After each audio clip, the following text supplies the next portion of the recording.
김용현 전 국방부 장관 기자회견문 2024년 12월 26일 김용현 전 장관 변호인단 계엄 선포의 배경, 계엄 선포 당시 그리고 또 계엄 이후 두 번의 대통령 담화 내용 그대로입니다. 첫 번째, 국회를 이용한 정치 폐악질에 대하여 경종을 울리기 위함입니다. 다수당의 횡포로 당 대표의 형사 책임을 면하고자 방탄 국회를 열고 22차례에 걸쳐 탄핵을 발의하고 급기야 예산을 폐지하여 국정을 없애려는 시도를 해대는 국회를 이용한 정치 폐악질에 대하여 경종을 울리기 위함입니다. 이같이 국정을 마비시키고 식물 대통령으로 만들고자 하는 정당을 국민을 위한 정당이라고 볼 수는 없습니다. 두 번째, 대한민국 선거에 관한 국민적 의혹을 해소하고 규명하기 위함입니다. 대한민국 선거 관리에 대한 국민적 의혹 제기는 어제 오늘의 일이 아닙니다. 이 같은 의혹을 해소하는 것은 정부의 역할이며 무엇보다 선거관리위원회 스스로의 책무입니다. 그러나 중앙선거관리위원회는 감사원의 감사를 거부하고 검찰의 압수수색을 거부하고 급기야 국정원의 보안 시스템 점검마저도 거부하고 가상의 서버만을 제출한 바 있습니다. 국정원의 중앙선거관리위원회 서버에 대한 보안 점검 결과는 충격적이었습니다. 실제 해킹 공격에 무방비에 가까우며 선거의 명부 조작 또한 보안 수준을 측정할 수 없을 정도로 너무나도 용이하다는 사실이 밝혀졌습니다. 이번 수사에서 수사기관과 법원은 수차례의 고발 사건 그리고 선거 무효 소송 등을 통하여 부정선거 의혹은 해소된 것을 기정사실화하고 있습니다. 그런데 대한민국의 그 누구도 중앙선거관리위원회 서버의 실무를 수사, 조사, 검증한 예는 없습니다. 소송이나 수사로 더 이상 이 문제가 해결되지 않는다면 특별한 조치를 통하여 이를 확인해야 하는 것은 대통령의 책무라 할 것입니다. 세 번째, 우리 사회 곳곳에 진지를 구축하고 암약하는 종북 주사파, 반국가 세력을 정리하여 자유대한민국을 미래세대에게 물려주기 위함입니다. 반국가 세력은 사회 각층에 암약하며 여론을 조작하고 전국 불안을 선동하며 국가 전복을 획책하고 있습니다.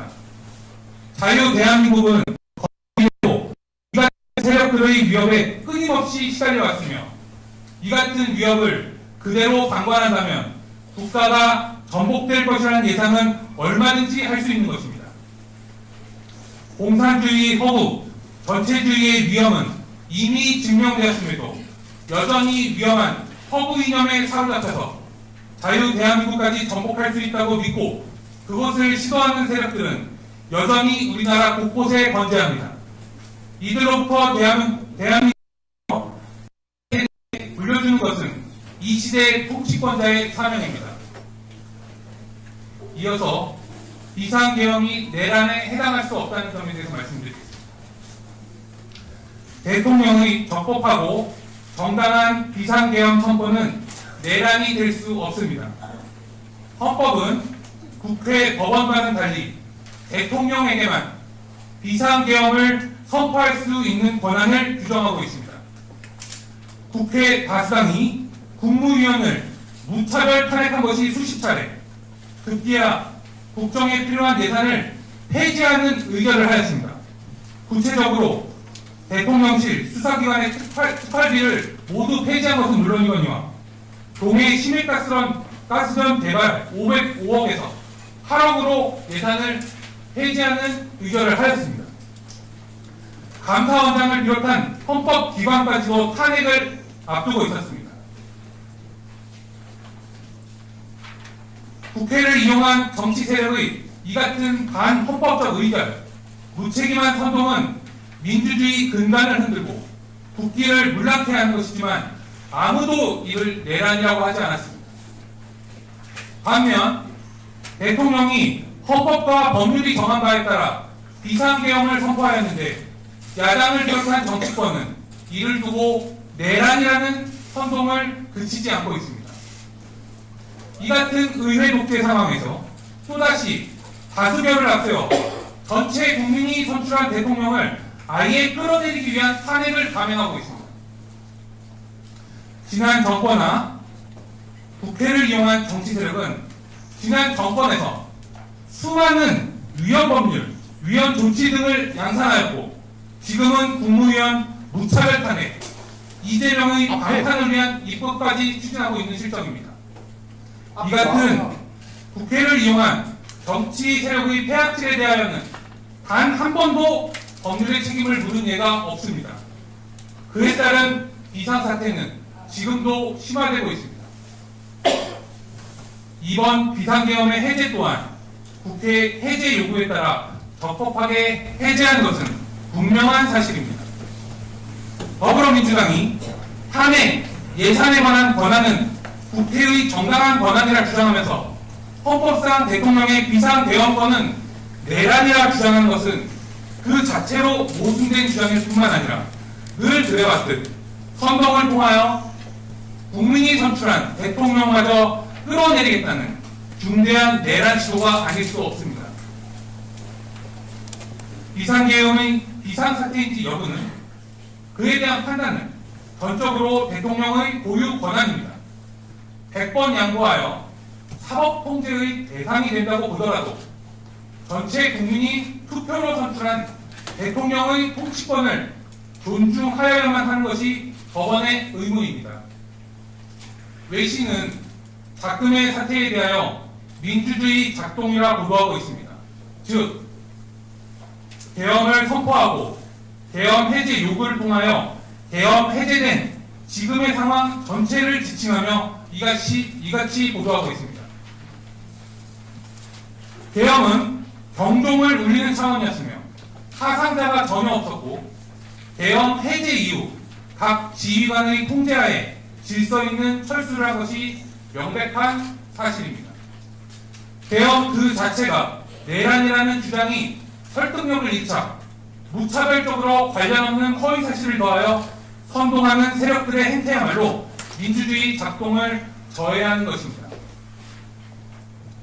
이어서 12월 3일 대통령 계엄 선포를 하게 된 배경에 대해 말씀드리겠습니다.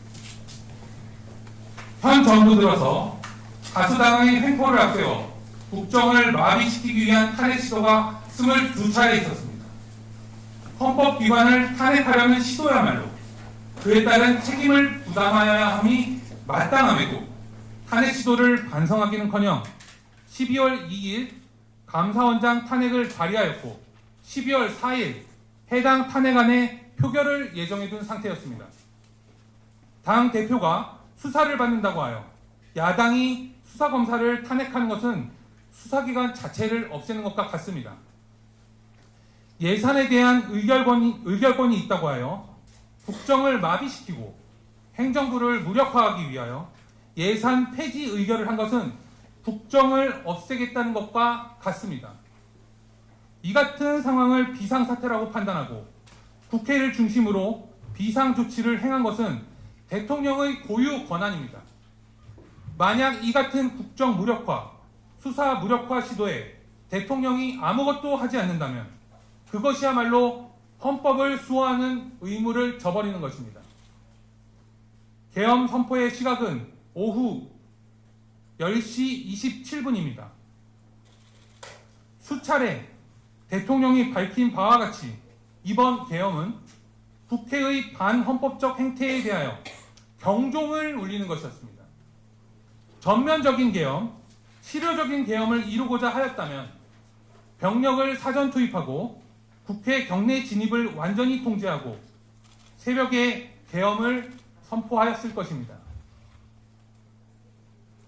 계엄 선포의 시각은 이번 계엄이 본래의 목적과 같이 국회의 경종을 울리고자 한 것이라는 점을 증명하고 실제 국회의 해제 의결 행사를 저해한 바도 없습니다. 당초의 계엄 선포 목적을 달성하기 위한 최소한의 조치만을 행하고 적법하게 해제한 것은 명백한 사실입니다.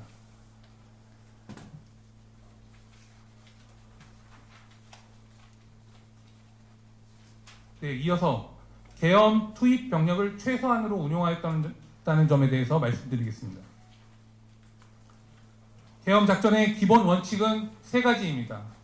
첫 번째, 돌발 상황, 우발적 충돌의 위험을 최소화하기 위하여 간부 중심의 최소한 인원으로 병력을 구성한다는 것입니다.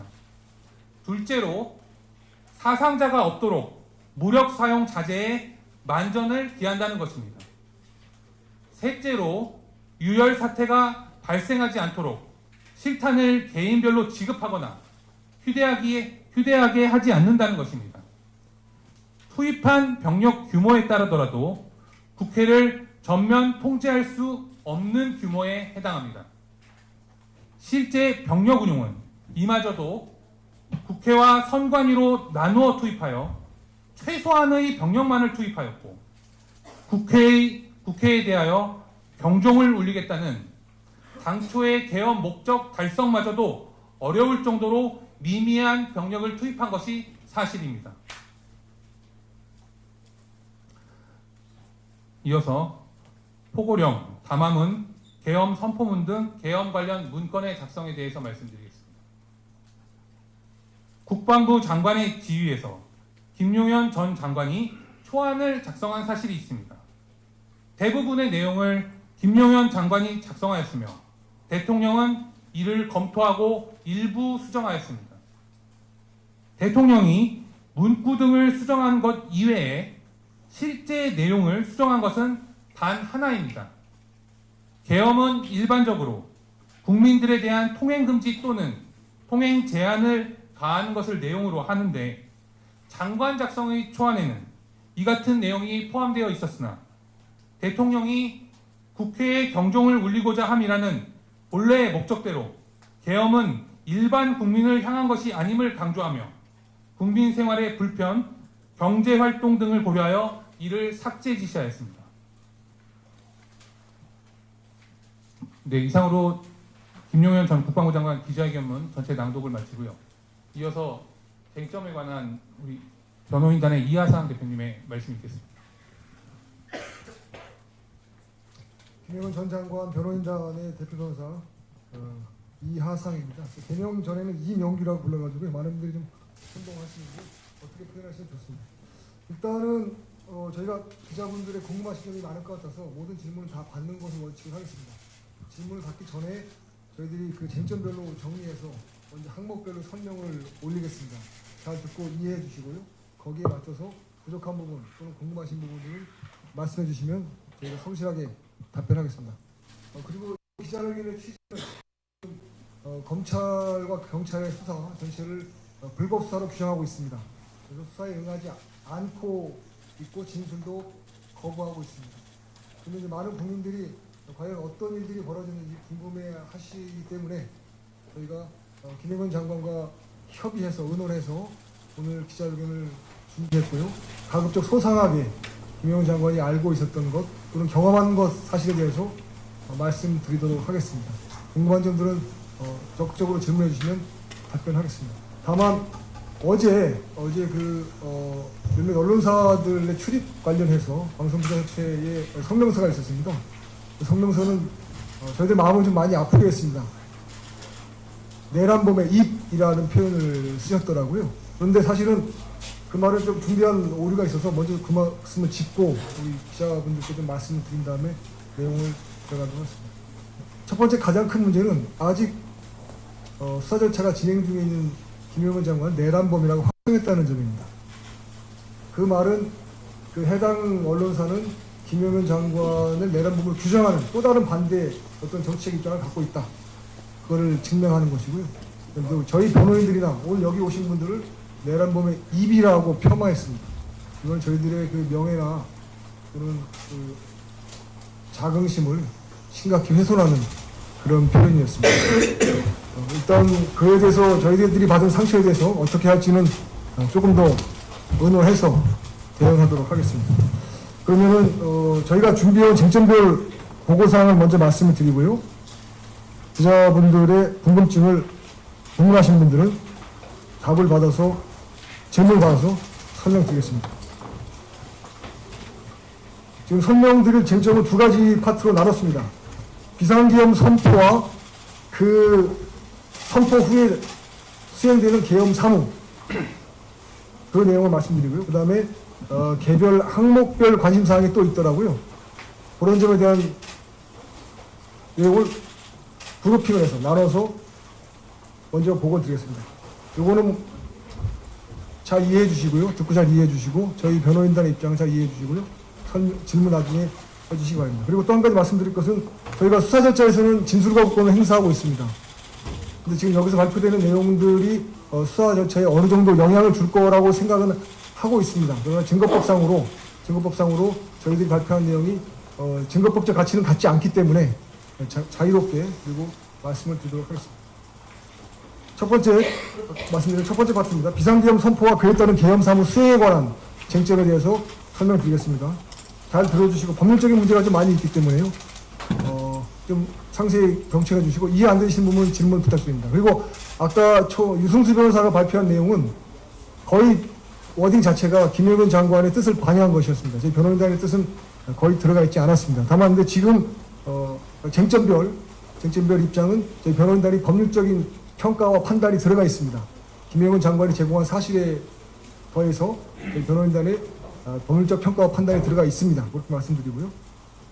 시작하겠습니다. 첫 번째 쟁점입니다. 계엄권 발동은 대통령의 헌법상 통치권이며 고유 권한 행사. 이 쟁점에 대해서 말씀드리겠습니다. 이건 저희 변호인들이 수사 절차에서 의견소통에서 계속 강조하고 있습니다. 대한민국 헌법 77조 제1항입니다. 거기에는 계엄 선포 요건에 대해서 규정하고 있고요. 대통령이 계엄 선포를 할 수 있다라고 정하고 있습니다.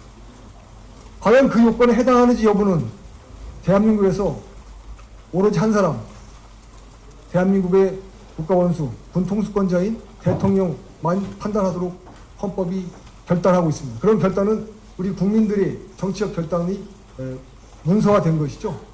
그래서 대한민국 헌법 77조 제1항에 따르면 비상계엄 선포의 요건이 충족되었는가, 선포할 것인가 말 것인가 하는 판단은 오로지 단 한 사람, 대통령만 할 수 있다는 것입니다. 다른 사람은 그에 대한 느낌이나 평가를 할 수 있겠지만 대신할 수는 없습니다. 그 점이 가장 중요한 쟁점이고요.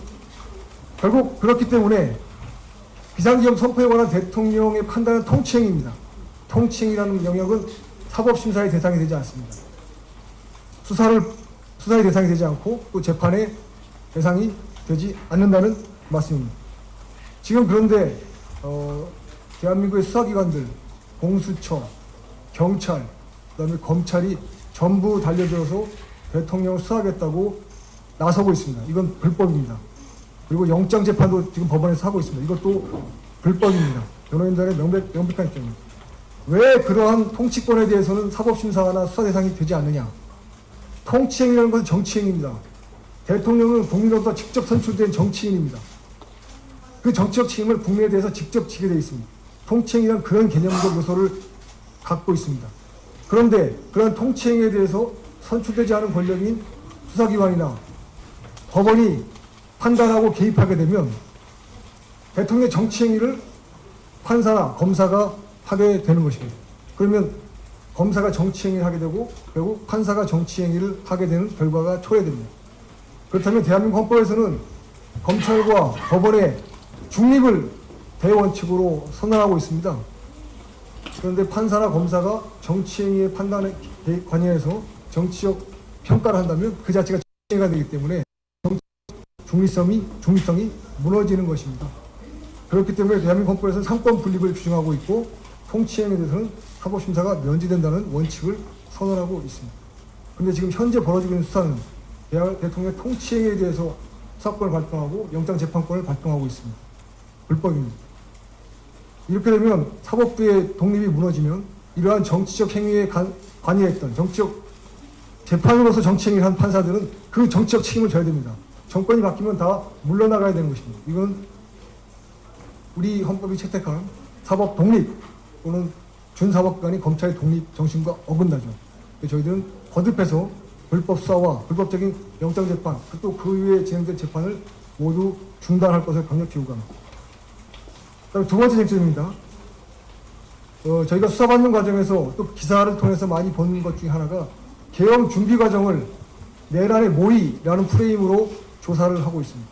이건 명백히 잘못된 것입니다. 왜냐하면 계엄 선포 행위라는 통치 행위를 내란으로 보기 때문에 그 전에 준비 행위를 모의, 그 다음에 그 구분이란 계엄 사무 수행 행위를 내란의 실행, 이렇게 보고 있는 것이 현재 수사기관의 프레임입니다. 그러나 이것은 잘못됐습니다. 통치권 행사로서, 대통령 보유 권한 행사로서 비상계엄 선포가 내란이라는 사실을 입증할 수 없기 때문입니다. 입증할 수도 없고요. 대통령이 혼자 하고 그 정치적 책임을 국민에게 직접 지는 그런 원리로 되어 있기 때문입니다. 따라서 계엄 준비를 위한 사전행위, 이것들은 국방부의 통상 업무에 속합니다. 저희들이 확인해 보면 국군조직법에 있는 하위 대통령령인데요. 국방부와 그 소속 직제에 관한 대통령령이 있습니다. 거기 보면 제7조의 2에 기획조정실장이라는 직위가 있고요. 거기에 직무가 수여되어 있습니다. 차관 밑에서 계엄에 관한 정무 업무를 수행하도록 되어 있습니다. 사망 제16호입니다. 결국 국방부에서는 계엄에 관한 업무가 통상의 업무에 속하는 것입니다. 대통령이 언제 비상계엄을 결심할지 알 수 없죠. 그래서 그 대통령을 보좌해서 국방사무를 수행하는, 군령과 군정사무를 수행하는 국방부 장관으로서는 항상 비상계엄에 대한 대비 업무를 하는 것이 정당한 업무 수행입니다.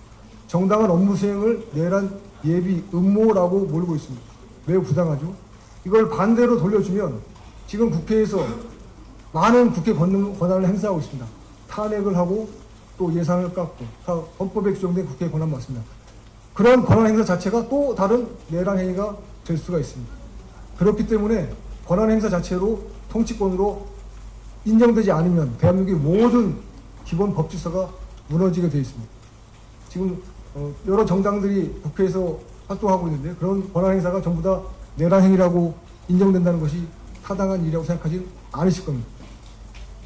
그래서 일단 계엄을 준비하기 위한 사무는 국방부의 통상사무다. 국군조직법에 의해서 명령된 수행사무다라는 점을 말씀드립니다. 그 다음에 또 한 가지 문제가 있습니다. 계엄이 선포된 이후에 수행하는 계엄 사무에 관한 얘기입니다. 그거는 통치권의 영역은 아닙니다. 그건 일반 사법심사의 대상이 되는 행정행위의 영역입니다. 그건 맞습니다. 그런데 지금 그걸 섞어서 계엄 선포 행위와 계엄 선포 이후에 국방장관이 수행하는 계엄 사무를 섞어서 마치 무슨 내란 행위인 것처럼 몰고 있습니다. 이거는 옳지 않습니다. 계엄 선포 행위와 그 이후에 수행되는 계엄 사무 수행, 이거는 구별됩니다. 다시 말씀드리지만 계엄 선포 행위는 사법심사의 대상이 되지 않습니다. 통치행위입니다. 그러나 그 이후에 수행하는 계엄 사무는 사법심사의 대상이 됩니다. 그거는 단순한 행정행위입니다. 법적으로 책임을 질 수 있습니다. 예컨대 계엄군들이 계엄 사무를 수행하다가 국민의 재산을 손괴했다, 또는 국민의 신체에 위해를 가해 상해가 발생했다, 이런 경우에는 계엄군이라 하더라도 당연히 불법 행위 책임을 지는 것입니다. 그 행위에, 불법 행위에 관련된 사람들은 민사, 형사 책임을 지는 원리입니다. 이 원리를 이해하지 못하고 지금 많은 사람들이 계엄 선포 행위와 계엄 선포 이후에 계엄 사무 수행 행위를 혼동해서 내란이라는 터무니없는 주장을 하고 있습니다. 이에 대해서 저희 변호인들은 적극적으로 탄핵해 나갈 생각입니다. 자, 그러면 김영은 장관은 계엄 사무 수행의 주체였습니다. 대통령은 내란이 아니라 대통령은 비상계엄 선포의 주체였고요. 통치권을 행사하신 거고요. 그 다음에 장관은 비상계엄이 선포된 이후에 법에 의해 정해진 비상계엄 사무를 수행하는 주체가 장관이었습니다. 김영현 장관은 비상계엄 사무를 수행했습니다. 그 사무 내용을 설명을 드리겠습니다. 사무 내용은 여러분들이 이미 아신 것처럼 포고령에 표시가 되어 있고요. 대통령의 비상계엄 선포에 따른 국민에게 드리는 말씀, 담화문, 그 내용에도 포함되어 있습니다. 두 가지입니다. 여러 말씀을 다 정리해 두 가지라면, 첫 번째, 정치행위를 금지한다는 거예요, 하나입니다. 또 하나는 중앙선거관리위원회에 대한 중앙선거관리, 특히 그 서버 전산 조직에 대한 국민의 감시권, 국민이 중앙선거에 대한 지휘 감독권을 회복하겠다. 이 두 가지가 핵심입니다. 먼저 정치행위 금지에 대해서 말씀드리겠습니다. 그리고 그 다음에 중앙선관위 업무에 대한 국민의 감시권, 지휘 감독권을 회복하는 그 문제 말씀드리겠습니다. 정치활동 금지의 취지와 내용입니다. 지금 대통령께서 비상계엄을 선포하시게 된 가장 중요한 배경에 관해서 김영은 장관은 이렇게 이해하고 있습니다. 정치 세력들이, 이 정치 세력은 여야를 불문합니다. 여야를 불문하고 정치 세력들이 국회를 숙주로 삼아서 국회의 권능을 악용해서 정치 행위를 하고 있다. 그래서 사실상 국정을 마비시키고 있다. 이것이 장관이 이해하고 있는, 김영은 장관이 이해하고 있는 대통령의 비상계엄 선포의 핵심적인 이유라고 장관은 이해하고 있습니다. 그래서 이 내용이 포고령에 들어가 있습니다. 실제로 이제 장관은 저희들한테 이렇게 얘기를 합니다. 정치 세력이 국회를 숙주로 삼아서, 국회를 이용해서, 국회의 권능을 빙자해서 행하고 있는 불법 행위들은 네 가지를 저한테 워딩을 김영은 장관이 줬는데요. 특정 정치인의 형사처벌을 면제하기 위하여 국회의 특권을 악용하는 이른바 방탄 국회 활동. 두 번째가 거듭된 공직자 불법 탄핵을 통한 국정 마비. 그다음 세 번째가 대통령을 억압해서 정치 권력을 획득하고자 하는 불법 특검법의 남발. 그리고 국회 예산 심사권 남용을 통한 국정 운영 마비. 이렇게 네 가지를 장관은 정치활동 정치 세력이 국회를 숙주 삼아서 벌이고 있는 불법 행위의 내용들로 이해를 하고 있습니다. 다만 국회의 입법권 자체는 계엄 통제를 받지 않습니다. 그래서 국회 입법 권한 행사, 고유한 국회 권한 행사에 대해서는 이 계엄에 포함되지 않습니다. 그거를 혼동하지 않았으면 좋겠습니다. 그런데 혼동이 생기는 이유가 있습니다. 왜냐하면은 지금 대한민국 국회의원들은 전부 다 정당의 추천을 받아서 국회의원이 되고 있습니다. 그러니까 국회의원이 된 사람들은 국회의원 지위와 정당원의 지위를 동시에 갖고 있습니다. 정당원으로서의 활동은 정치활동이 되고요. 국회의원으로서의 활동은 입법부의 활동이 되는 것입니다. 근데 사실은 이게 섞여 있기 때문에 애매하고요. 이 섞여 있다는 것을 악용해서 정치 세력들이 국회를 숙주 삼아서 불법적 국헌문란 활동을 하고 있다는 것이 장관이 이해한 대통령의 판단이었습니다. 그래서 정치활동 금지는 반드시 필요하다. 정치 세력이 더 이상 국회를 숙주로 삼아서 국정을 마비시키는, 국헌을 문란시키는 행위를 못하게 막아야 되겠다라는 것이 정치활동 금지의 핵심 내용이었습니다. 두 번째입니다. 중앙선거관리위원회에 대한 국민 감시권, 지휘 감독권 회복입니다. 대통령께서 담화문을 내서 국민에게 드릴 말씀에서 강조하신 것처럼 중앙선관위에 대한 어떠한 사법적 통제나 사법적 심사가 단 한 번도 없었습니다. 단 한 번도 없었습니다. 담화문에 나오는 것처럼 서버에 대한 국정원의 감사, 감사원의 감사 모두 거부했고요. 국정원에서 보안 점검을 하자고 했을 때도 가상의 서버를 제공했다고 합니다. 실제 서버에 접근한 것이 아니고 담화에 나오는 말씀입니다. 그래서 실제로 국민들이 선거관리위원회의 선거관리 사무에 대한 감시나 통제가 전혀 이루어지지 않고 있습니다. 그 가장 중요한 이유 중에 하나는 선거관리 조직과 법원 조직이 하나의 한 몸으로 되어 있기 때문입니다. 그래서 어떠한 선거관리위원회의 행위에 대한 재판을 재판행위를 하면 법원은 예외 없이 선거관리위원회 편을 듭니다. 심지어 선거 무효소송을 제기하더라도 투표지 보존을 위한 증거 보존조차 더 이상 받아주지 않고 있는 현실입니다. 이런 현실을 직시해서 대통령께서는 중앙선거관리위원회에 대한 국민들의 감시 통제권을 회복하자. 그리고 그 유일한 수단은 비상계엄이다라고 판단하셨고 장관은 그렇게 이해하고 있습니다. 실제로 그 계엄법 8조 1항에 따르면 행정기관 및 사법기관은 계엄사령부의 통제를 받도록 되어 있습니다. 중앙선거관리위원회는 헌법에 표시되어 있는 기관이긴 하지만 기본적으로 그 행위의 속성상 행정업무, 선거관리 행정업무에 속합니다. 그러니까 당연히 계엄사령부의 통제하에 들어오게 되어 있습니다. 그래서 계엄 선포 당일날 계엄군이 선관위에 들어간 것은 계엄법에 따른 정당한 직무 수행이었습니다. 지휘감독권의 행사.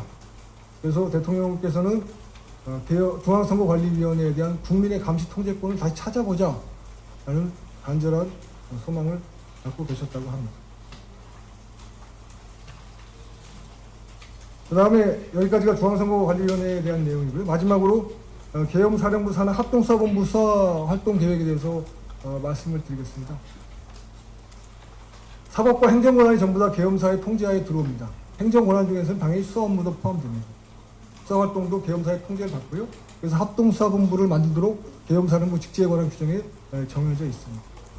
그래서 군수사기관이 중심이 돼서 검찰, 경찰을 통합하는 합동수사본부가 설치가 됩니다. 그러나 실행되지는 않았습니다. 계엄이 곧 국회의 해제 요구에 따라서 해제가 됐기 때문에 이거는 계획 단계만 있었고 실행되지 않았습니다. 다만 지금 수사 과정에서 검사들이 계속 이 합수부 구성에 대해서 질문을 하고 있고요. 그 질문의 자료들은 전부 다 더불어민주당의 그 진상조사단에서 생산되는 문건인 것으로 확인했습니다. 이건 그 자체로 문제가 있다는 것이 저희 입장이고요. 계속 검사의 수사 절차에 항의를 하고 있습니다. 어찌 되었든 간에 검사가 계속 물어보고 있고 또 많은 분들이 관심 갖고 보도가 되기 때문에 말씀을 드리면요. 지금 보고드린 것처럼 계엄의 첫 번째 목적은 국회를 숙주로 해서 암약하는 활동하는 정치 세력에 대한 통제, 그 다음에 중앙선거관리위원 서버에 대한 국민 감시권, 통제권의 회복 두 가지였기 때문에요. 합수부의 합동사본부를 주로 합수부라고 합니다. 합수본의 수사 방향도 그 두 가지로 맞춰져서 계획을 세웠습니다. 실행되지 않았지만요. 그래서 수사단을 두 개를 설치하는 걸로 계획을 세웠습니다. 제1수사단이 있고 제2수사단이 있습니다.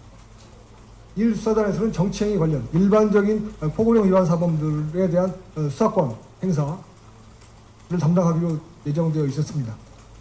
그리고 두 번째 제2수사단은 중앙선거관리위원회 서버에 대한 사무들, 선거 부정에 대한 수사가 예정되어 있었다고 합니다. 장관께서는 저희들한테 이렇게 얘기했습니다. 선거 부정은 여러 가지 형태가 있는데 두 가지로 추려서 계엄사령부에서는 그 수사 방향을 잡고자 했다고 얘기합니다. 첫 번째 여론 조작입니다.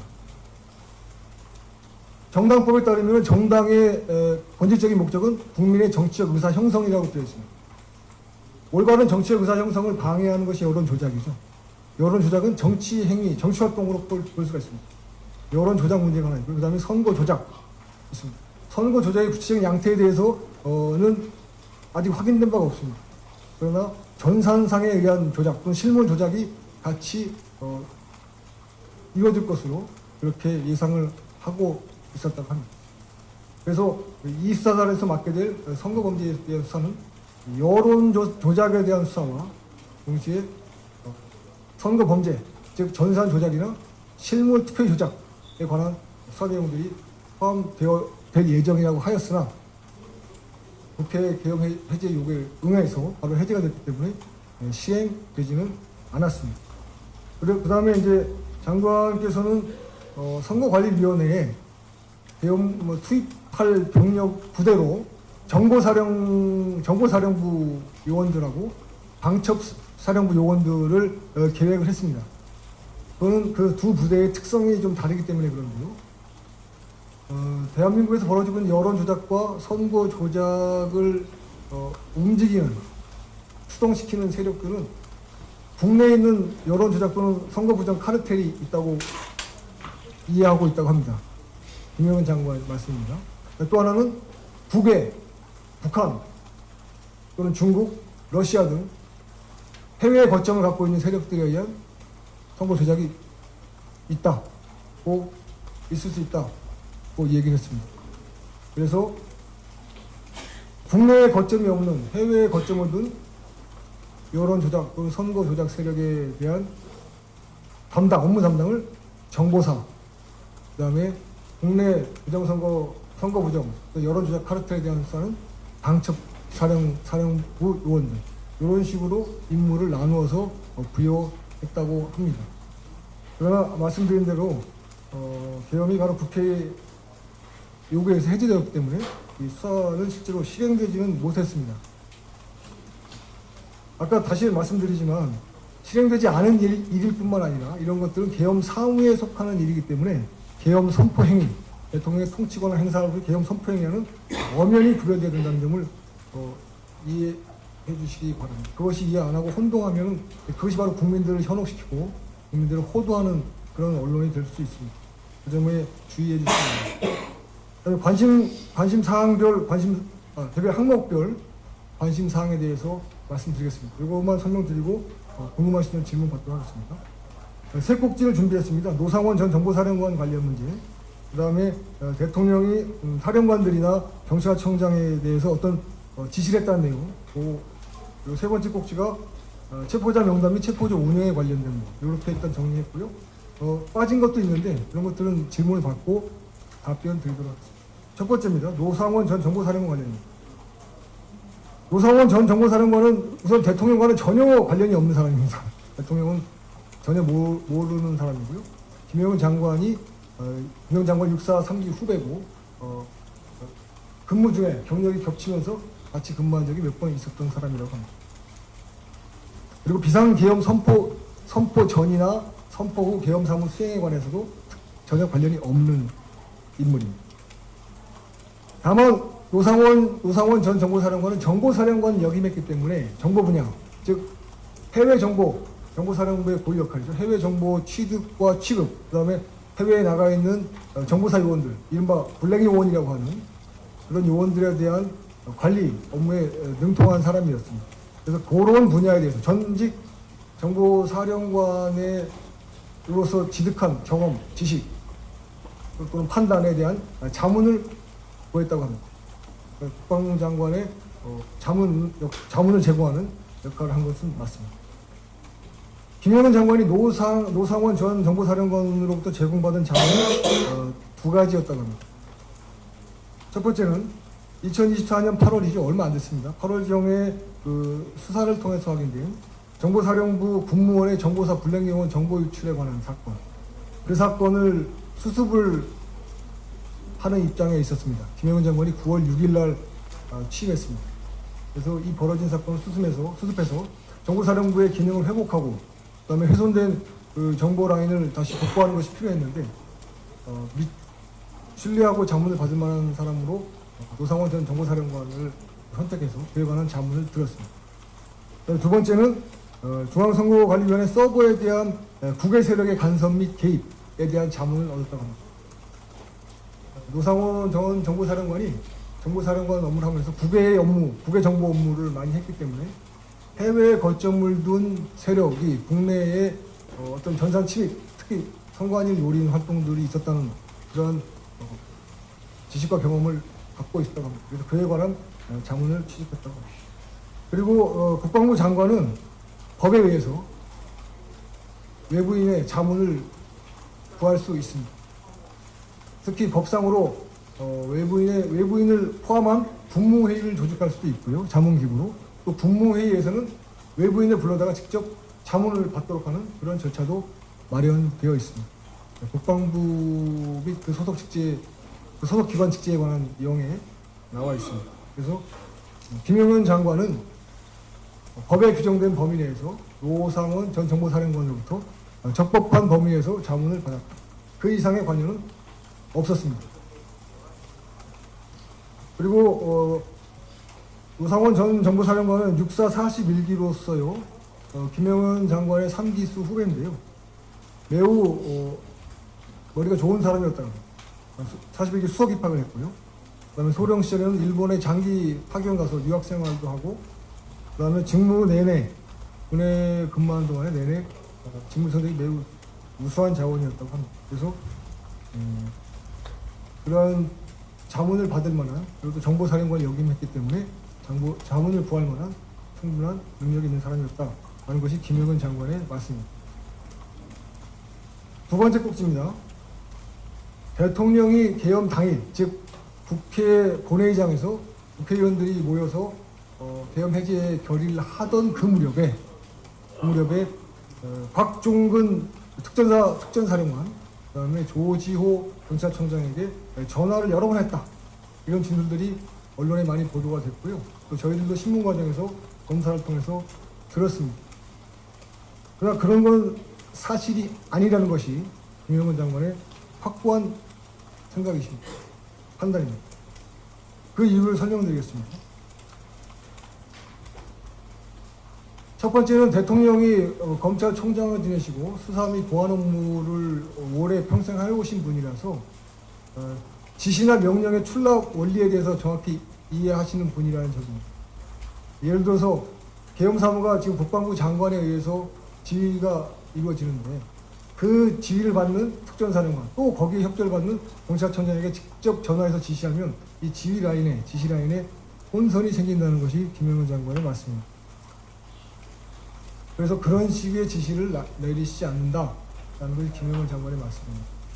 두 번째는요, 대통령께서는 2024년 12월 3일 계엄 선포가 22시 27분인데요. 자정 가까울 무렵에 장관에게 이미 국회의원들에 대한 출입을 막거나 의사활동을 막지는 마라 라고 명확히 지시를 했다고 합니다. 그런 지시가 장관에게 내려왔는데 그 이후에 다시 또 장관의 지휘를 받는 특전사령관이나 경찰청장에게 그에 반하는 지시를 할 수 없다.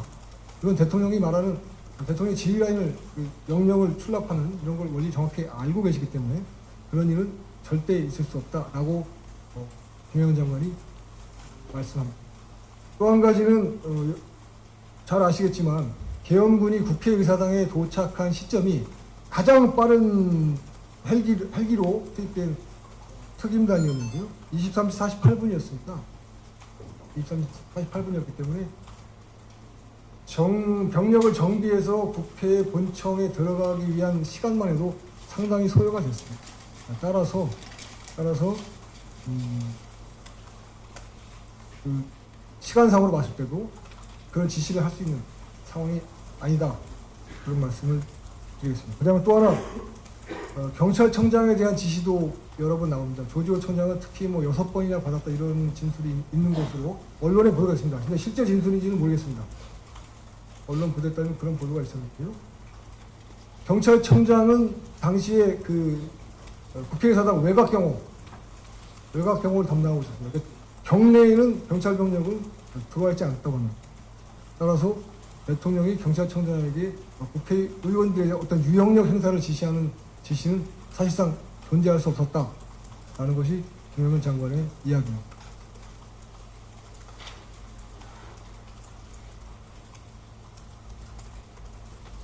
그 다음에 마지막으로 체포자 명단하고 체포조 운영에 관해서 말씀드리겠습니다.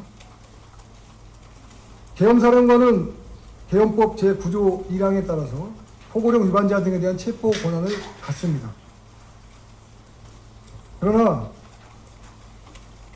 계엄 선포 직후에 포고령 위반자나 또는 계엄법 다른 법령 위반자들이 특정될 수는 없죠. 확정될 수는 없는 상황이기 때문에 체포자 명단은 없었습니다. 장관의 명확한 생각이십니다. 체포자 명단은 있을 수가 없는, 체포자가 특정이 안 되는데 어떻게 체포자 명단이 있을 수 있겠느냐라는 것이 김영은 장관의 이야기입니다.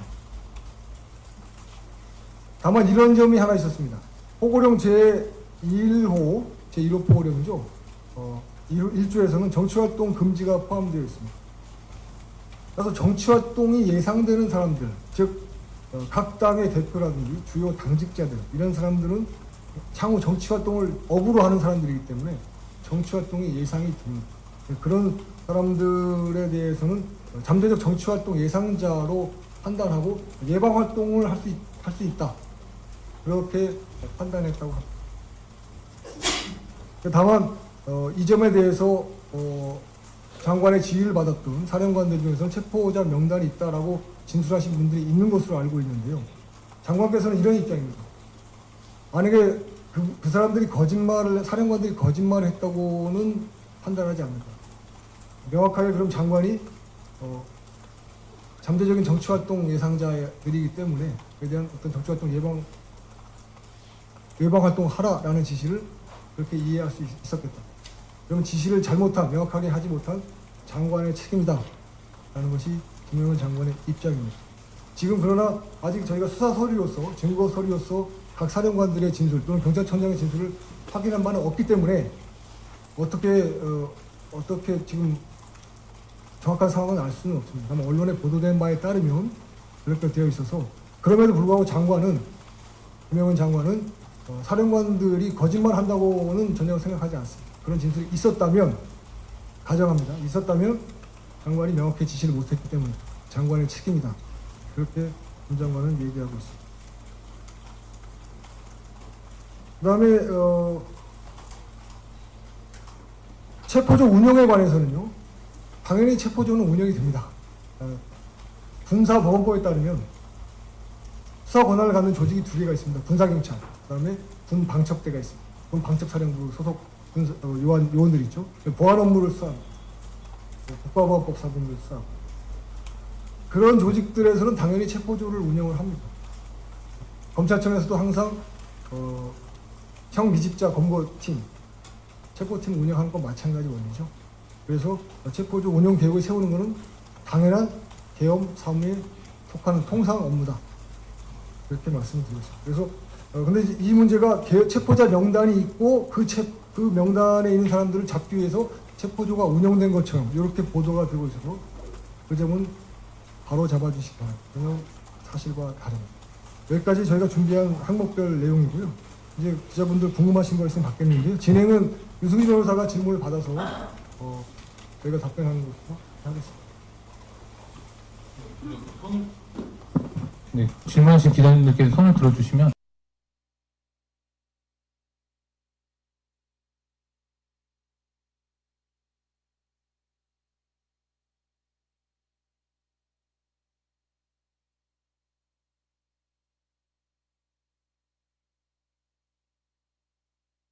여쭤보겠습니다.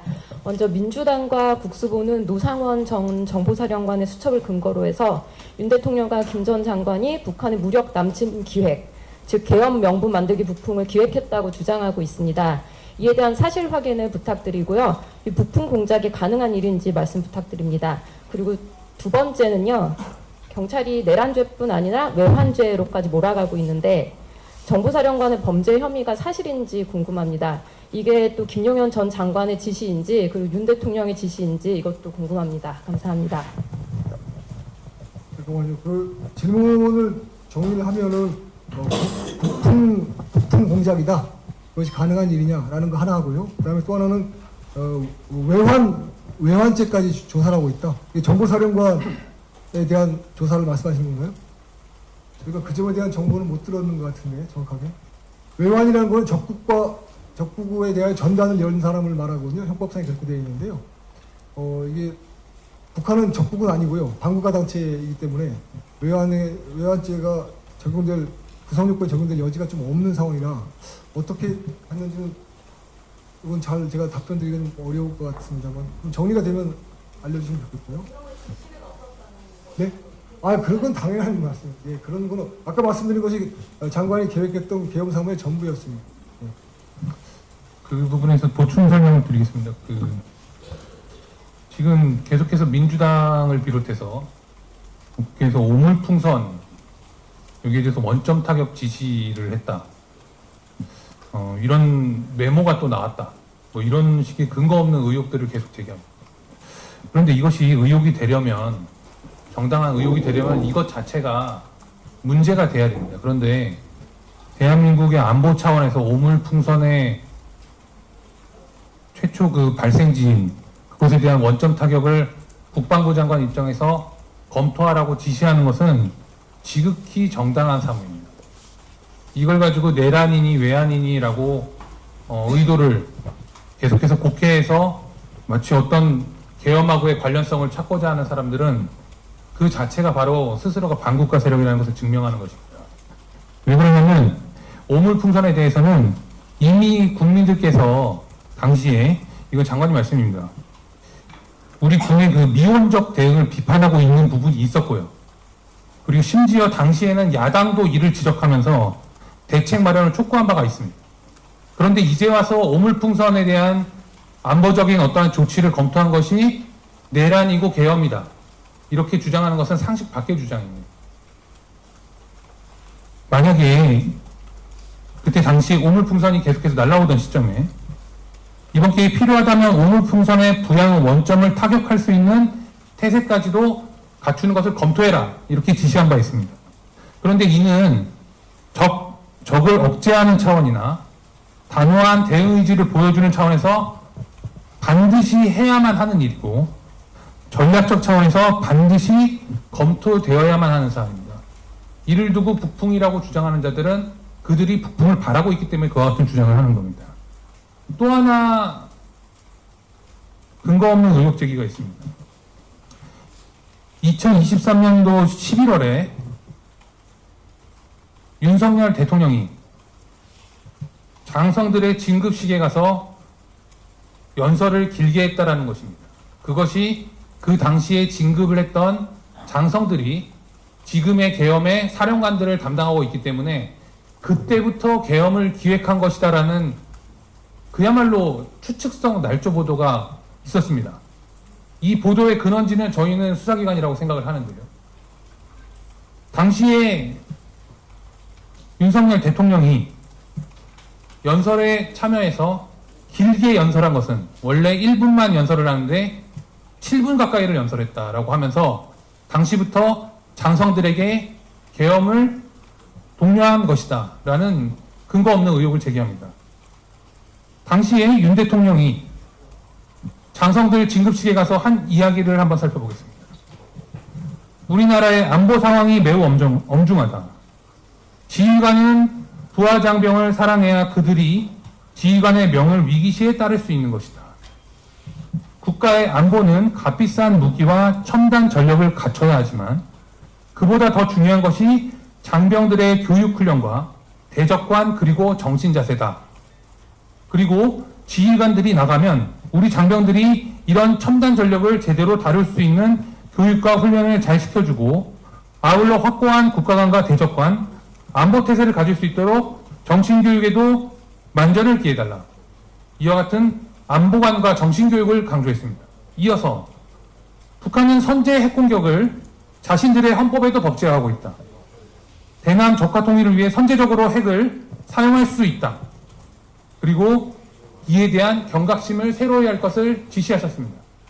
자, 이 연설문의 내용에 공감하지 못하거나 아니면 이 연설문의 내용이 잘못됐다, 이것이 바로 내란이다, 내란 기획이다라고 주장하는 자들이 바로 내란을 주장하는 자들입니다.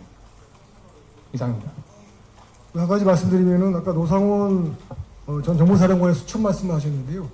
그거는 지극히 노상원 전 정보사령관의 사적인 영역에서 발생한 일입니다. 국방부 장관은 아무도 관련도 없고요. 특히 대통령하고는 뭐 전혀 관련이 없습니다. 그런데 그분이 전역하신 이후에 어떤 활동을 하시는 것을 두고 그것을 문제 삼아서 계속 노상원 전 장관에 대한 어떤 사회적 평가나 그분이 갖고 있는 명예 감정을 훼손하는 방향으로 보도하시는 것은 온당치 않다고 생각합니다. 저희들 그거는 중대한 명예훼손이나 모욕이 될 수 있어서 그건 좀 자제를 좀 부탁을 드리겠습니다. 그건 정말 사적인 영역에서 벌어지는 것이고요. 지금 대한민국 사회는 소수자 보호를 위해서 애쓰고 있지 않습니까? 그렇다면은 노상원 장관과 같이 우리들이 듣지 못하는 것, 우리들이 보지 못하는 것에서 예민한 분들도 있을 수 있습니다. 그런 분들을 오히려 다른 사람들, 성소수자는 보호하면서 왜 그런 분들은 그렇게 사회적 평가를 깎고 명예감정을 훼손하려고 하는지, 그건 정말 인격 살인이거든요. 대한민국 언론들은 그런 저널리즘 정신을 갖고 있다고 생각하지 않습니다. 그런 부분들은 정말 자제해 주시기 바라고요. 김영현 장관은 노상원 전 정보사령관의 개인적인 영역, 사적인 생활 영역에 대해서는 관여하지도 않고 아는 바도 없습니다.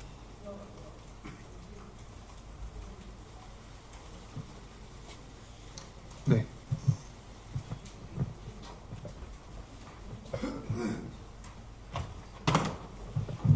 예, 저 조선일보 유정원이라고 하는데요. 그 첫 번째로는 이제 장관께서 대통령에게 비상계엄을 건의했다, 뭐 이런 보도들도 나오고 있고, 이제 일부에서는 대통령이 이제 올 초 혹은 뭐 작년 말부터 사석에서 이제 계엄의 필요성을 언급하셨다, 이런 보도들도 계속 나오고 있는데요. 그 김용현 장관은 그럼 대통령에게 처음 비상계엄에 대한 구체적인 어떤 준비를 하라는 지시를 받거나, 혹은 이제 본인이 대통령에게 비상계엄을 해야 된다고 구체적으로 건의해서 계엄을 이제 준비를 시작한 시점이 언제라고 보시는지, 그 하나가 좀 궁금하고, 두 번째는 이제 그 체포 명단에 대해서 이분들이 이제 실제 그 당시에 바로 체포하려는 것들이 아니라 이제 정치 활동이 예상돼서 향후에 이제 계속 뭐 관리 혹은 뭐 이제 체포에 염두에 둬야 될 사람들이라고 말씀하셨는데, 그 명단 이제 지금 알려진 거 보면 정치인 이외에도 이제 판사가 있다는 뭐 일부 보도들도 있고, 그리고 이제 전 중앙선거관리위원장 혹은 뭐 선관위원, 선관위 상임위원 뭐 이런 분들도 이제 지금 거론이 되고 있거든요. 그러니까 이분들 같은 경우는 이제 어떻게 해가지고 이제 정치 활동이 예상된다고 판단을 하신 건지 그 근거가 좀 궁금합니다. 예. 첫 번째 이제 그 계엄 건의 시점에 대해서 물어보신 걸로 이해하면 되겠습니까? 예, 계엄 건의 혹은 이제 대통령께서 지시하신 구체적인 시점. 예. 그 김 장관의 말씀에 따르면 대통령께서는 늘 국가와 국민을 위해서 어떻게 일할 수 있느냐라는 걸 고민했다고 합니다. 왜냐하면 9월 6일 국방부 장관으로 취임하기 전에는 경호처장을 했습니다. 그래서 대통령과 가까이 지내는 시간이 많았다고 하고요.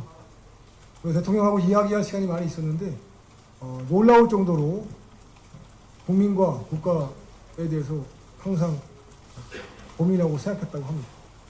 지금 여러 가지 대한민국에서 많은 문제가 있지 않습니까? 그런 문제들을 해결하기 위해서 자신이 할 수 있는 것이 무엇인지 늘 경호처장이었던, 그 당시 경호처장이니까요, 김용현 전 장관과 이야기를 했다고 합니다. 여러 가지 문제가 생기는데 그 문제를 해결할 수 있는 옵션들도 있습니다. 저런 문제가 어떻게 해결하면 되겠느냐. 특히 그중에서 정치 세력에 의해서 놀이터가 되어버린, 정치 세력의 놀이터가 되어버린, 어떤 권력투쟁의 놀이터가 되어버린 국회에 관한 문제들, 그 다음에 뭐 예산에 관한 문제, 그렇게 많은 문제들이 있었는데 이걸 해결하기 위한 대통령의 선택, 정책 선택은 무엇이 있겠느냐라는 그런 말씀도 자주 하셨다고 하고요. 그 해결하기 위한 옵션으로서, 선택 방법으로서 계엄이 언급된 것은 그거는 특정하게 시점을 말씀하기는 어렵다고 했습니다. 그럼 비상조치니까요. 헌법에 규정된 비상대권이니까 비상대권을 쓴다는 건 정말 비상상황이지 않습니까? 그렇기 때문에 그것에 대한 이야기가 언제 나왔는지는 정확히 특정하지 못하겠는데 최근 들어서 정치 세력이 국회를 어떤 숙주 삼아서 벌이고 있는 여러 가지 그 국회 권능을 악용한 불법 행위들, 이런 행위들이 극심해지면서 그 도가 넘어서면서 아마 비상대권의 발동을 고려하신 것으로 김영현 장관은 이해하고 있습니다. 그러니까 오래되지는 않았던 것으로 그렇게 김영현 장관은 얘기해 줬습니다. 두 번째 질문은 그 체포자 명단이 돌고 있는데 그중에 판사도 있고 선거관리위원 퇴직한 사람도 있고 이런 건 어떻게 되느냐라고 말씀하셨는데, 장관의 기본적인 방침은 아까 말씀드린 정치행위가 금지됐기 때문에 당연히 정치를 업으로 하는 사람들은 정치행위 할 수밖에 없었습니다. 그런 경우에는 경찰청법이나 관세청 이런 법에 보면은 범죄를 저지를 수 있는 환경에 있는 사람들, 업으로 하는 사람이죠. 뭐 밀수를 업으로 하거나 또는 뭐 이런 분들은 그 예방 활동을 하도록 규정이 되어 있습니다. 직제가 아예 마련되어 있거든요. 그런 취지로 정치 활동을 업으로 하는 사람들은 당연히 정치 활동을 업으로 해야 되기 때문에 정치 활동 위반이 될 수가 있어서 그분들에 대한 어떤 예방, 그런 활동이라고 이해하시면 되고요. 판사의 이름이 있거나 이런 거는 장관은 전혀 모르고 있습니다. 다만 이제 정치 활동 중에는 아까 말씀드린 것처럼 여론 조작이 포함됩니다. 정치하는 것이 대법원 판례에 따르면은 정치 권력 획득을 위한 투쟁 과정이다, 이렇게 대법원에서 판시를 한 바가 있습니다. 정치 권력 획득을 위해서는 사실은 국민의 정치적 의사 형성, 그리고 형성된 정치 의사가 나에게 유리하게 작용해야 될 것을 전제로 하는데요. 여론 조작이라는 건 바로 정치 권력을 부당한 방법으로, 부당한 수단으로 획득하는 것을 의도하기 때문에 여론 조작도 역시 정치활동, 금지되는 정치활동에 포함된다, 이렇게 이해하고 있었습니다. 판사 이름 이런 거는 장관은 전혀 모르고요. 선거관리위원은 정치활동 대상자는 아니기 때문에 그거는 장관 잘 모르시고 계셨고, 아까 말씀드렸죠. 선거관리위원회에 대해서는 선거관리위원회에서 관리한 서버에 대한 국민적 감시권, 통제권을 회복하자 방법이 없기 때문에 비상대권을 통해서 계엄사령부 하에 지휘감독하에 점검해보자라는 것이 대통령의 생각이었다고 합니다.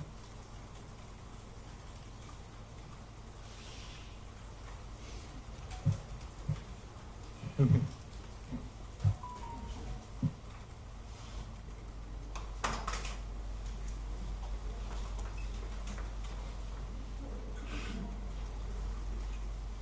경제 구치현 기자인데요.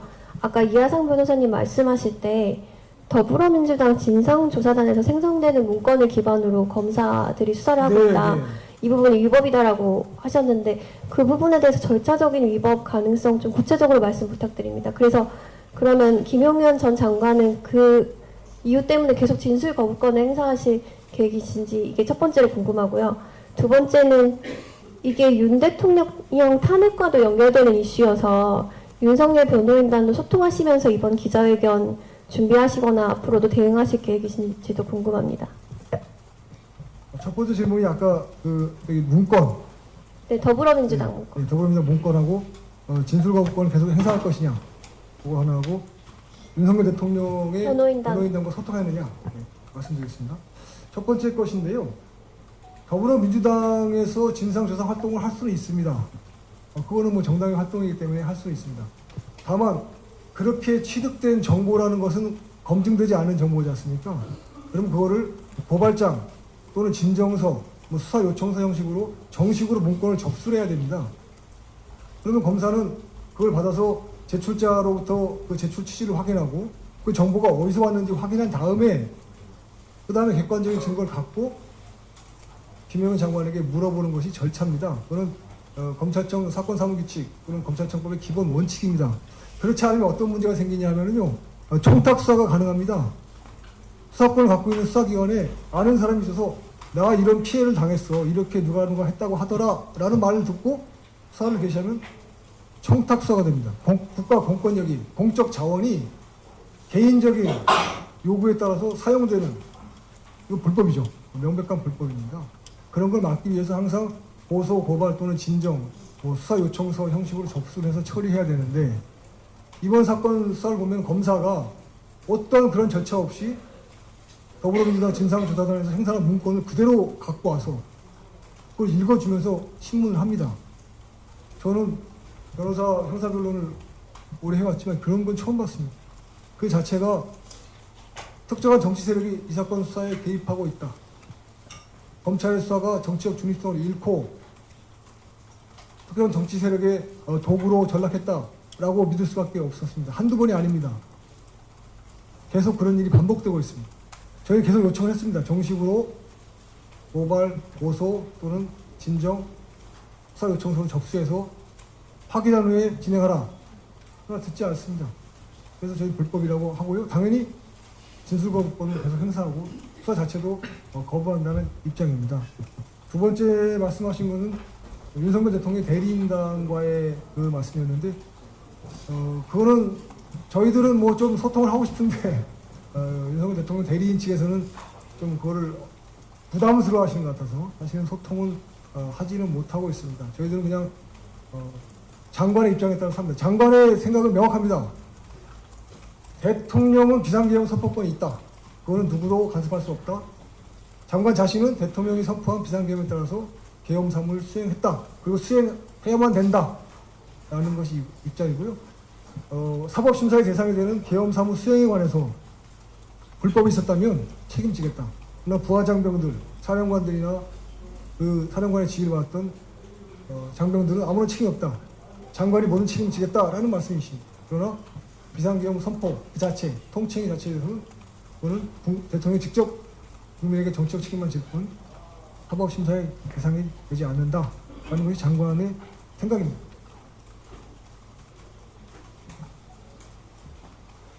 또 다른 질문 있습니다.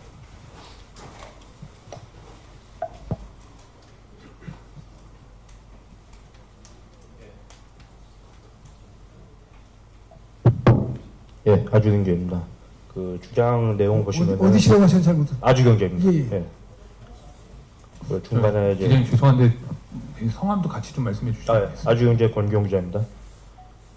개헌 투입 병력 최소한의 운용 그 부분 보시면은 병력 운동은 이마저도 국회와 선관위 나누어 최소한의 병력만을 투입하였고라고 나오고 있습니다.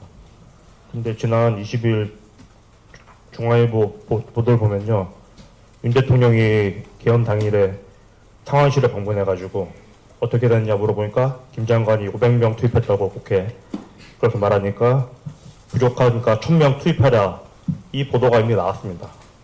그런데 뭘 자꾸 최소한의 병력만 투입했다고 하는 건지 이게 좀 납득이 안 되고요. 그 보도에 대해서 김 장관 어떤 입장을 가지고 계신지도 좀 궁금합니다. 근데 죄송한데요. 뭘 자꾸 그렇게 말한다는 말씀은 조금 질문하시는 거로 좀 그렇습니다.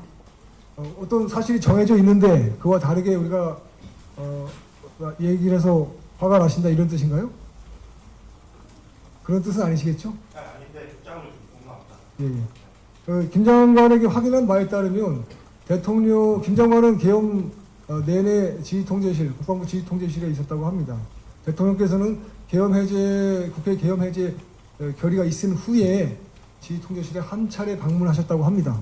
이미 시점상으로 계엄 해제가 있었기 때문에 더 이상 뭐 병력 추가 투입 지시나 이런 것이 가능한 상황이 아니었다는 것입니다. 김 장관께서는 그 점에 대해서 그렇게 저희에게 설명해 주셨습니다.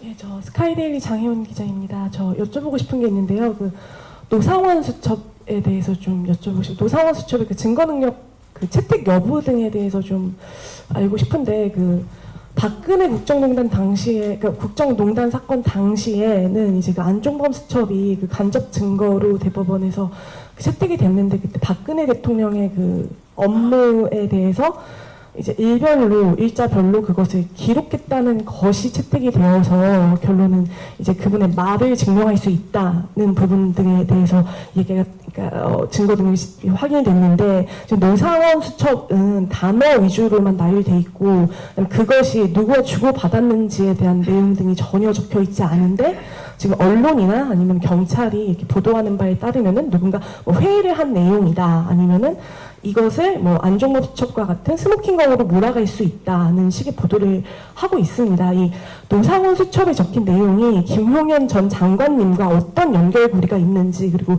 연관 지점이 있는지 등에 대해서 좀 확인해 주셨으면 합니다. 감사합니다. 네, 일단 간단하게 말씀드리면 김용현 장관은 노상원 전 정보사령관의 수첩에 대해서 전혀 알지 못합니다. 그 내용도 모르고요. 어떻게 생산됐는지 전혀 알지 못합니다. 그거는 먼저 그렇고요. 그 다음에 이제 증거법적인 측면에서 말씀을 하셨는데요. 수첩이라는 것은 어떤 개인의 기록 아니겠습니까? 일기와 같은 것이죠. 자기 생각을 적었다는 것인데, 일단 두 가지 단계의 검증이 필요합니다. 실제 증거 능력이 있느냐, 그 다음에 증명력을 어느 정도 평가할 것이냐, 이 두 단계를 거쳐서 사용되게 되는데요. 증거 능력에 관해서는 노상원 장관이 어떤 진술을 했는지를 모르기 때문에 알 수는 없습니다. 예를 들어서 내 수첩은 맞지만 내가 기재한 것은 아니다 라고 말할 수도 있습니다. 그 다음에 내가 기재한 건 맞지만 그 내용은 이런 취지다라고 말할 수도 있습니다. 내가 기재한 것이 맞다고 했을 때 전체 내용이 다 본인이 기재할 수도 있고요. 일부 내용만 본인이 기재하는 경우도 있습니다. 그래서 그거는 과연 증거 능력으로서 본인 작성 문서로서 인정될 수 있는지 여부는 노상원 장관이 어떻게 노상원 사령관이 어떻게 그걸 생산했는지에 따라 달라질 것 같고요. 그 증거 능력이 있다면 그 증거 능력에 대한 평가 문제는 또 이제 다른 문제가 되겠죠. 그런데 이제 그것을 스모킹 건이라고 말하는 언론이 있다면 스모킹 건이 되기를 바라는 정치적 입장을 반영한 것이 아닌가 싶어서 그런 보도는 조금 저희로서는 매우 아쉽다는 생각입니다. 네, 그렇게. 네.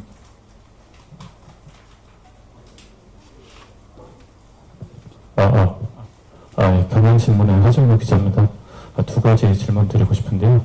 그 야당에서 제기하고 있는 그 북한 공격설, 여기에는 여러 가지가 있는데 그 중에 하나로 예전에 그 북한에서 그 이제 대한민국에서 평양에 무인기를 보내서 삐라를 살포했다 이렇게 주장을 한 적이 있습니다. 여기에 대해서 그때 장관님께서 명확하게 대답을 해주시지 않은 걸로 알고 있는데요. 이 부분에 대한 사실관계가 하나 궁금하고요. 그 다음에 두 번째로 장관님이 이제 그 대통령님께 그 개헌을 건의하는 과정을 거쳤다면은 그 개헌법에 따르면은 국방부 장관이 건의를 할 때는 국무총리를 거치게 되어 있습니다. 그래서 한덕수 국무총리가 이 계획의 중간에 선에 있었는지, 그리고 한덕수 국무총리도 이 계획을 알고 있었다고 봐야 되는지 궁금합니다. 첫 번째 그 야당에서 더불어민주당에서 제기한다는 말씀한다는 북한 공격설 무인기 사건은 이 개헌하고 관련이 있는가 잘 모르겠습니다. 왜냐하면 저희가 이 문제는 정관한테 따로 확인해보지 않았거든요. 필요하시다면 이건 나중에 확인해서 말씀드리겠는데 개헌 사무하고는 직접 이슈가 안 됐기 때문에 이거는 지금 바로 답변드리기 좀 어려울 것 같아서 나중에 따로 말씀드리겠습니다. 두 번째 말씀은 개헌 건의에 관한 말씀인데 그 개헌법에 따르면은 국방부 장관 또는 행정안전부 장관은 국무총리를 거쳐 대통령에 건의한다 이렇게 규정이 되어 있습니다. 그리고 그날 국무회의가 있었죠. 국무회의가 있었는데 사전에 국무총리에게 먼저 보고를 하고 표현을 드리자면 먼저 보고를 하고 말씀을 드리고 그다음에 대통령에게 건의를 하는 절차를 밟았다고 김 장관이 명확하게 얘기했습니다. 그러니까 뭐 시간적인 이 간격이 얼마나 기냐 짧으냐 문제인데 국무총리는 장관으로부터 먼저 들어서 대통령보다 알았다는 거죠. 거쳐서 갔기 때문에. 그것이 장관의 명확한 설명입니다. 그런데 이제 한 가지 재미삼아 말씀드리자면 검사는 그 부분을 제대로 이해하지도 못하고 신문했습니다. 국무총리가 건의해야 되는 거 아니냐 이런 신문했습니다. 그래서 저희가 항의를 했죠. 그 조문을 다시 한번 확인해 보자. 개헌법을 보니까 국방부 장관 또는 행안부 장관은 국무총리를 거쳐 건의한다. 그러니까 건의의 주체가 국방부 장관과 행안부 장관인데 검사가 사실 그런 거 이해하지 못한 상태에서 신문해가지고 저희들이 강력히 항의했던 그런 이슈 중에 하나였습니다. 저 변호사님 죄송한데 추가로 그러면은 언제 건의하셨는지 좀 알 수 있을까요? 구체적인 시점을? 법률상의 건의하고 사실상의 건의가 있을 수 있지 않습니까? 지금 말씀하신 개헌법상의 건의는 국무회의 과정에서 그런 것이고요. 아까 말씀드린 것처럼 대통령이 생각하는 대한민국의 문제, 국회 여러 가지 문제를 해결하기 위한 수단으로서 헌법이 규정한 비상대권을 발동할 것이라는 결심이 쓴 것은 그리고 그 시점에 건의가 이루어졌다고 봐야 되는데 그거는 지금 시점상으로 정확하게 딱 집어서 말하기 좀 어렵습니다. 조금 이해해 주시기 바랍니다. 네, 저 니케이 고원영 기자라고 합니다. 관련해서 더 좀 질문드리고 싶은 게 지금 그 한덕수 총리라든지 그 관련 출석했던 장관들이 이게 뭐 정상적인 국무회의가 아니었다라든지 또 어떤 절차적으로 좀 흠결이 있다라든지 이런 말씀들 좀 국회에 나와서 발언을 하셨고 그 관련된 그런 의사결정 과정이 문서로 남아 있는지 문서를 통해서 결정됐는지 이런 그 절차적 정당성에 대한 그 의문들이 좀 제기되고 있는 것 같은데요. 이 부분에 대해서 뭐 장관님이 어떤 말씀을 하신 게 있는지 좀 궁금합니다. 그 이슈가 최근에 언론에 나왔습니다. 그래서 저희가 한번 여쭤봤고요. 답변을 들어왔는데요. 일단은 절차적 위법은 없다는 것이 장관의 생각이십니다. 판단이시고요. 왜냐하면은 국무회의에 관해서는 그 심의기구로 되어 있습니다. 그리고 그 국무회의 규정에 보면 의결을 요하는 사항과 보고를 요하는 사항으로 또 구별되어 있고요. 이 경우에는 각자 의견을 듣고 대통령에게 최종적인 판단을 받는 그런 절차로 진행이 됐다고 합니다. 회의록이 작성됐는지 여부에 대해서 저희 장관은 명확하게 잘 모르고 있었습니다. 회의록 작성에 관한 절차가 국무회의 규정에 따로 정해져 있습니다. 거기에 따라서 진행됐을 거라고 판단하고 있고요. 실제 어떻게 되는지 잘 모르겠습니다. 다만 언론에 따르면은 또 뭐 부서에 관한 이야기도 나오긴 하는데 저희가 관련 규정을 좀 찾아봤더니 헌법에는 대통령의 행위는 헌법상에는 문서로 한다. 그리고 총리와 장관이 관계장관입니다. 관계장관이 부서한다라고 되어 있습니다. 그런데 실제 법령을 찾아보시면 아시겠지만 총리와 장관, 관계장관의 부서 규정이 정해져 있는 법이 많지가 않습니다. 법률 등 공포에 관한 법률에는 명확하게 총리와 관계장관의 부서가 딱 명시되어 있습니다. 그다음에 남북 관계 관련 법에도 역시 합의서 등의 총리와 관계장관의 부서 규정이 명확히 명시되어 있는데 계엄법에는 그런 명시 규정이 없습니다. 계엄 명령을 발령할 때 총리와 관계장관의 부서가 필요하다는 규정은 따로 없습니다. 그래서 법리상으로 부서가 없었다고 해서 없다 가정했을 때 그것이 효력에 영향을 주는지에 대해서는 저희들로서는 문제 없다 그런 입장이고요. 특히 그 인터뷰를 한 사람이 그 외교부 장관 조태용이라고 들었는데 그 사람은 관계장관이 아니기 때문에 계엄 사업과 관련된 장관이 아니기 때문에 부서 의무 부서의 권한이나 의무 자체가 없습니다. 그러니까 적절치 않은 발언이었다는 것이 저희들의 평가입니다. 네, 시간 관계로 한 분 정도만 더 질문 받고 마치도록 하겠습니다.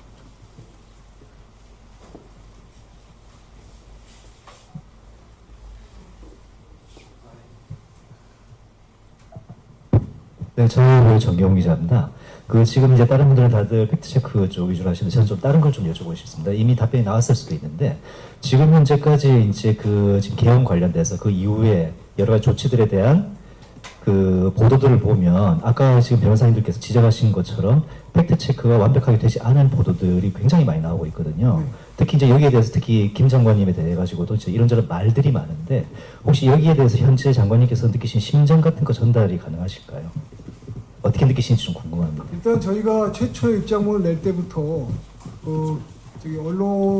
언론에 계시는 기자분들께 부탁을 드렸습니다. 장관과 변호인들의 명예를 훼손하는 보도는 저희들이 대응하겠다라고 말씀을 드렸고요. 실제로 지금 계속 진행되는 과정에서 그런 관련 기사가 나가면 바로바로 즉시 저희들이 법적 대응을 하고 있습니다. 하고 있어서 김 장관께서는 본인에 대한 것에 대해서는 크게 염려는 없으시나 다만 군대 후배이기도 하고 아까 자문을 구했던 노상원 전 사령관의 정보사령관에 대해서 그분이 전역한 이후에 한 어떤 개인 활동을 두고 노상원 전 사령관에 대한 어떤 사회적 평가, 명예 감정을 훼손할 만한 보도가 계속 쏟아지는 것에 대해서는 가슴 아파하고 있습니다. 이쪽 변호인들이 노상원 전 사령관의 변호인께서 적절한 대응 조치가 필요하다는 게 저희 생각이고요. 기회가 되면 말씀을 한번 드려보겠습니다. 마지막으로 제가 보충해서 그 부분 말씀드리면요. 지금 여러 진술들이 나왔다고 이제 언론에 보도가 되고 있습니다. 그런데 이제 저희는 그 진술의 출처가 당연히 그분들이 대부분 지금 수사를 받고 있기 때문에 그 진술의 출처는 수사기관일 거라고 저희도 추측을 합니다. 네, 그런데 저희가 신문을 받아본 바에 따르더라도 수사기관의 수사기관에서의 진술이나 아니면은 그 진술의 참 의미나 이런 것들에 대해서는 많은 해석의 여지가 있습니다, 사실. 그런데 수사기관에서 그 진술의 일부 내용이나 아니면은 그 내용의 의도를 왜곡해서 언론에 흘렸을 가능성도 있다라고 생각을 합니다. 그렇기 때문에 저희 그 장관님의 기본적인 생각은 그런 부분들이 나온다 하더라도 그 부하 장병들 아니면 또 휘하의 사령관들하고의 어떠한 진실 논쟁을 하는 것을 원하지 않으십니다. 왜냐하면 그러한 내용의 맥락에는 사령관들의 그 진술의 내용의 맥락을 살피면 충분히 그렇게 이야기한 부분이 분명히 설명이 있을 것이다라고 저희도 생각하고 있고요. 그리고 또 어쨌든 부하장병들에 대해서는 사령관들을 포함해서 부하장병들에 대해서는 그렇게 이해하는 것이 충분히 이해가 되고 모든 부하장병들은 정당한 계엄 사무를 수행했을 뿐 명을 내린 것에 대해서 만약에 책임을 진다면 스스로 지겠다라는 입장은 체포 당시부터 지금까지 계속돼서 일관된 입장이십니다. 이 부분은 명확히 말씀드릴 수 있습니다. 네, 마지막으로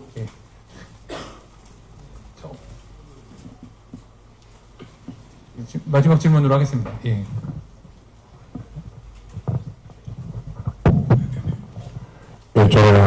저는 선관위 서버과 국민운동 본부에서 나온 공부 담당하는 김중배입니다. 이제 포괄적으로 물어보겠습니다.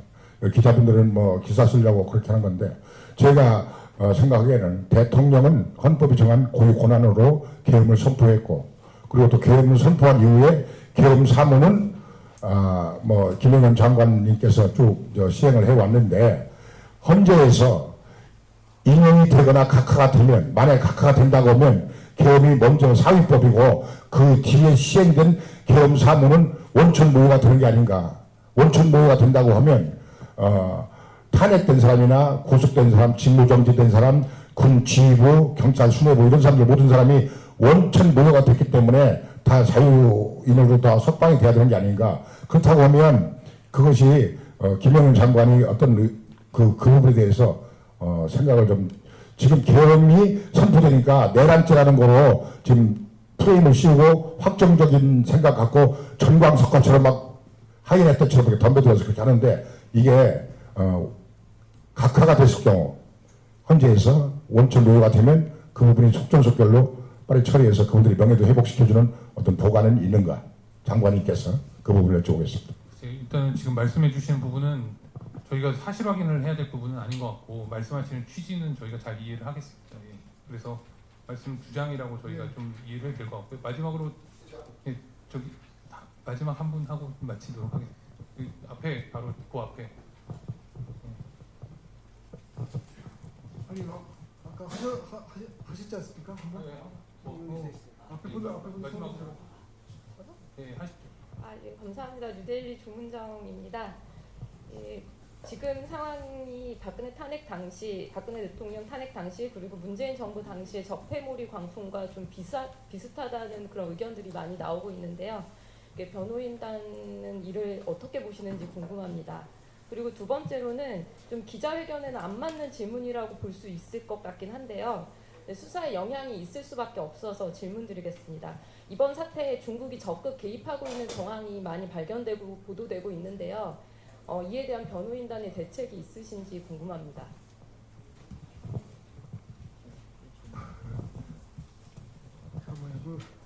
제가 박근혜 전 대통령 당시 상황을 잘 모릅니다. 그래서 저렇게 비교해서 평가하기는 어렵지만, 아까 말씀드린 것처럼 언론, 저널리즘의 기본 정신은 공정한 보도지 않습니까? 객관적인 보도. 마치 법원의 독립, 수사기관의 중립과 비슷해서. 그런데 제가 서두에 말씀 올렸듯이 내란범의 입이라고 저희 변호인단을 평가하시고 오늘 이 자리에 오신 우리 기자분들을 그렇게 평가하는 그런 성명서가 나온다는 것 자체가 안타깝고요. 만약에 내란범이라고 가정을 해보더라도 내란범의 말도 들어주고 보도해주는 것이 저널리즘의 정신이 아니겠습니까? 그런 정신이 회복돼야 된다는 생각이 들고요. 한쪽의 이야기만 듣고 우리 김 장관 같은 분을 내란범이라고 단정하고 우리들의 말, 우리들의 설명을 들어주지 않으려고 하고 또 보도하지도 않으려고 한다면 그것이 문제죠. 그것이 민주주의의 훼손이라고 저는 생각을 합니다. 그리고 외국이나 적극의 적극 개입 부분에 대해서는 아까 전에 좀 말씀드린 바가 있습니다. 그 정보사령관이나 정보사가 수사요원으로 편성되고자 하는 취지, 당시 실행이 됐든 안 됐든 간에 그러한 취지를 살려서 사실은 계엄이 이루어진 것이라고 생각을 합니다. 저희가 이해하기로는. 그래서 지금 서버, 특히나 이제 중앙선거관리위원회 서버에 대해서는 국민적 의혹이 이제 많이 제기가 되고 있는데 그 의혹의 중심에 있는 것은 바로 외국, 특정 어디라고 지금 이 자리에 칭하기는 뭐합니다만, 그 외국에 대해서 분명한 조작 시도나 이런 것들이 개연성이 충분히 있다고 의혹이 제기되고 있는 상황이었기 때문에 그러한 의혹을 확인하기 위해서 서버를 사실 점검하고자 한 것입니다. 그래서 이런 부분들은 이후에 저희가 재판 과정에서라도 그 계엄의 정당성 부분에 하고 직결되는 부분이기 때문에 충실히 좀 사실 확인을 해서 대응하도록 하겠습니다. 네. 김장 한번 보다가요? 시간 되면. 네, 저 뉴스원 윤주현 기자라고 합니다. 다름이 아니라 관련해서 아까 노 사령관 말씀 관련해서 장관이 이제 그 사적인 영역 관련해서 이제 안타까움을 느끼고 있다 이런 식으로 말씀하셨는데, 결국 장관님의 입장은 그러면 그 관련해서 사전에 모의했던 정황이라던가 이런 일체 부분들에 대해서는 알지 못한다는 말씀이신 건지. 일단 모의라는 워딩은 저희가 수긍할 수가 없습니다. 모의라는 말은 적절치 않은 말입니다. 그러니까 일부 언론 보도에 따르면 그런 의혹들이 나오는데 그런 부분들을 인지하고 계신 건지. 어떤 뭐를 모의했다는 말씀이시죠? 그러니까 기존에 모여서 이제 그 관련해서 수첩 의혹이라든지 여러 가지 의혹들이 나오고 있는데 관련해서는 인지를 하고 계신 건지 아니면 아예 아시는 부분이 없는 건지. 네, 그거는 모릅니다. 네, 그리고 모의라는 말을 지금 써시는 거는 좀 적절치 않습니다. 왜냐하면 제가 여러분들 기자분들께 오늘 여기 오시기 위해서 데스크하고 모의 하셨습니까? 이렇게 물어보는 건 적절치 않지 않습니까? 그래서 그런 말씀을 질문하시면 저희들이 아픕니다. 그래서 좀 이해해 주시고요. 그 다음에 장관께서 꼭 하나 당부하시는 말씀이 하나 있었어요. 지금 생각이 나서 말씀을 드립니다. 장관이나 대통령 모두 이 계엄이 오래 지속될 거라고 생각하지 않으셨습니다. 그게 중요합니다.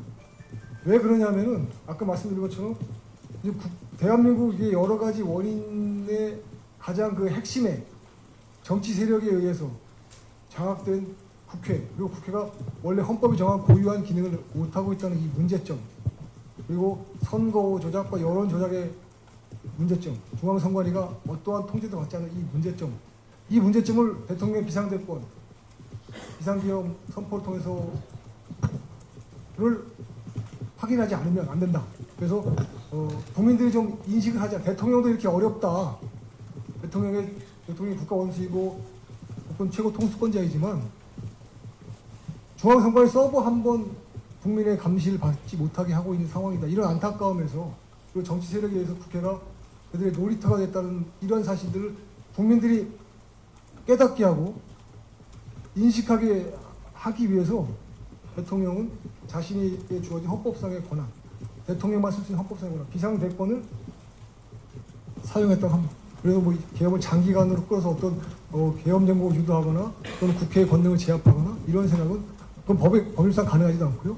전혀 그런 의도가 없었다고. 그래서 실제로 많은 국민들이 선거, 부정선거, 여론 조작 문제에서 인식하게 되시고 또 정치 세력에 의해서 놀이터가 된 국회의 문제점도 인식하게 되었다. 장관은 그 정도가 이 계엄의 성과다 이렇게 평가하고 있다고 합니다.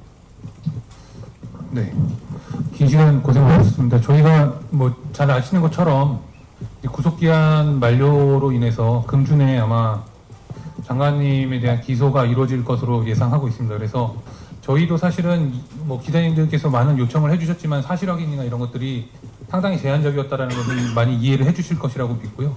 다만 앞으로 조금 더 저희도 접견이나 이 부분에 대해서 여유가 생기게 되면은 기자님들께서 궁금해하시거나 한 부분들은 적극적으로 사실 확인을 해서 저희 입장을 알려드리도록 하겠습니다.